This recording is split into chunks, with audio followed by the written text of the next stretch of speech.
Hi, everyone. My name is Anna Martha Ayala, and I'd like to welcome you to my YouTube channel, where I try to teach you all the degree theory from the late astrologer Nikola Stojanovic. In this video, I want to discuss the moon. I would like to ask you guys that if you would like to keep watching these videos, please subscribe to the channel. It helps it grow so we can get the word out to more people. And give it a thumbs up if you find the video interesting and something that you learned from. Having said that, today I want to discuss with you the moon.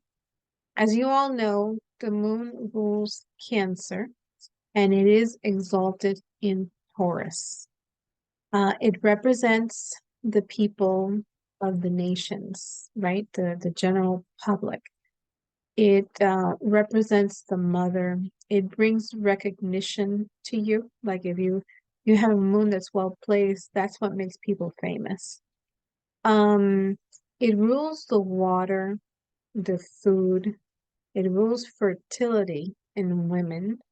And usually if you are Cancer rising, you're a great cook. So it rules trees.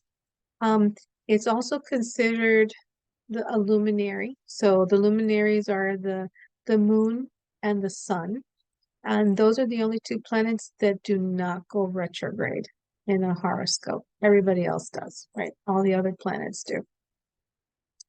So, for example, if you have the moon in the fourth house, um, your career might be making furniture, right? It also represents glass. Anything that's made of glass is ruled by the moon. If you have the moon in the 10th house and you are a woman, that means that you are the ruler of your home, right? That you are the most important person of that home, of that house. So, having said this, I also wanted to let you know that if you have a stellium of planets, and a stellium is described as three or more planets in a house. Let's say that you are a Libra sun, but you have a stellium of planets in the sign of Cancer, then you need to also pay attention to the moon because there's a big concentration of planets that are ruled by the moon. Um, in a woman's chart, in a female's chart, it represents the mother. But when the mother passes away, you become the moon. In a man's chart, the moon also represents the mother, but it also represents the wife in emotions and occupation, right? The wife is represented by Venus in the way of looks. I made a video about the Venus retrograde where I described what a man looks for in a woman, both the Venus characteristics and the uh, wife characteristics, which talks about where the moon is placed in his chart. So, for the moon, the position of the house in what house the moon is the most important. Then the sign, then the aspects, and then the degree in that order. Okay. So if you are a Cancer rising and you are a woman, you are basically the perfect housewife. You take care of the family, you have a spotless house, you take care of your parents, you're like the matriarch of the family. If you're a man and you are Cancer rising, number one, you're very close to your mom. Number two, you're a handyman. You like to fix everything that breaks down in the house, you're it. And on top of that, you're great with dogs.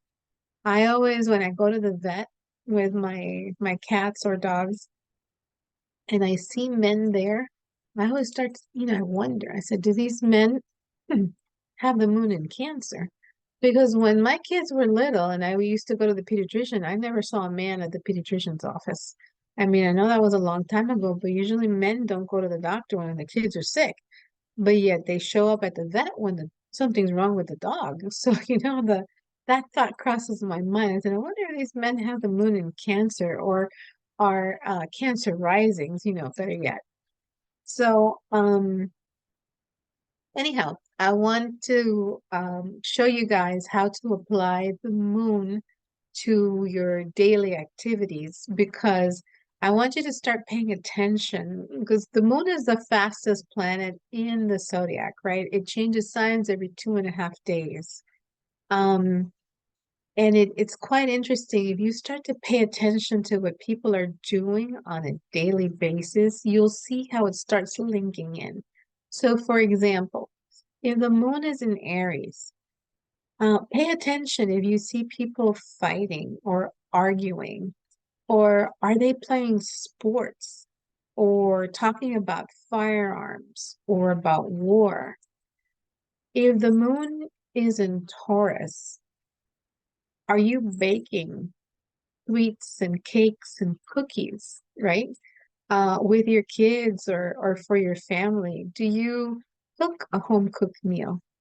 Or did you go shopping and buy jewelry, things of value? Or maybe you're house hunting or buying a piece of property, land. If the moon is in Gemini, are you reading books to your children? Or are you riding a bike? Did you go shopping for a cell phone or for a computer? These are the types of things when the moon is in Gemini that people do. On that note, I wanted to bring to your attention that I think that when Uranus enters Gemini, physical books are going to be a thing of the past because everything is pretty much, I'm thinking because Uranus in Gemini, a lot of things are going to go digital, and we already have some ebooks, right on the tablets and stuff like that. So, if you guys want to get any books, I suggest that you start buying them relatively soon. I mean, you still have 2 or 3 years before I think Uranus goes into Gemini in 2026 thereabouts. So just a heads up for those of us who do like physical books, you now you're forewarned. So if the moon is in Cancer, maybe, you call your mom, you visit your mother, you do things around the house, you you clean the house, you make a home cooked meal for your family.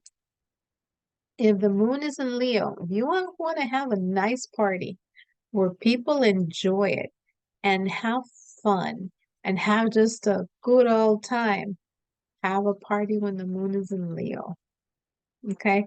The other thing most people do is go out to a restaurant instead of staying home and cooking, then you opt to go out to a restaurant.